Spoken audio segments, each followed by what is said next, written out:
क्या आप जानते हैं, एक समय ऐसा आया जब धरती कराह उठी थी, आकाश लाल हो गया था और देवता भी भय से कांप रहे थे। असुरों का अत्याचार अपनी सीमा पार कर चुका था। हर दिशा में चीखें, हर ओर विनाश। देवताओं ने पुकारा, अब कौन बचाएगा सृष्टि को? तभी अचानक ब्रह्मांड में कंपन हुआ। आदिशक्ति के क्रोध से एक प्रचंड अग्नि ज्योति निकली।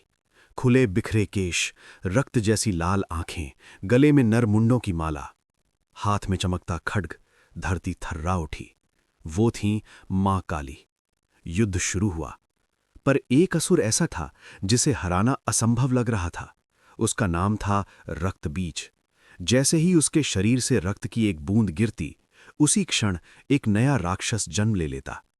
देवता जितना वार करते, असुरों की सेना उतनी ही बढ़ती जाती।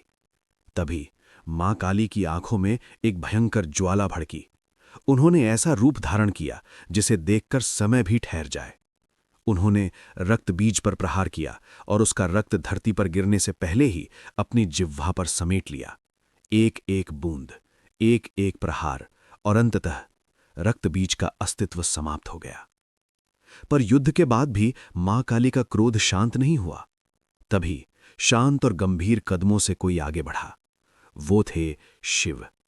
उन्होंने बिना कुछ कहे मां काली के मार्ग में स्वयं को अर्पित कर दिया। अगले ही क्षण मां काली का चरण शिव के वक्ष पर पड़ा, और तभी जैसे बिजली सी कौंधी, उन्हें अपनी चेतना का आभास हुआ। उनकी जिह्वा बाहर निकल आई। उसी क्षण सृष्टि में शांति लौट आई। मां काली विनाश नहीं, अहंकार का अंत है। रक्तबीज कोई बाहरी राक्षस नहीं, वो हमारे भीतर की नकारात्मकता है, जो जितना दबाव उतनी बढ़ती है। और शिव, वे चेतना है जो शक्ति को संतुलित करती है। कहते हैं, जब जीवन में अंधकार छा जाए और हर रास्ता बंद लगे, तब कहीं न कहीं मां काली की शक्ति जागने वाली होती है।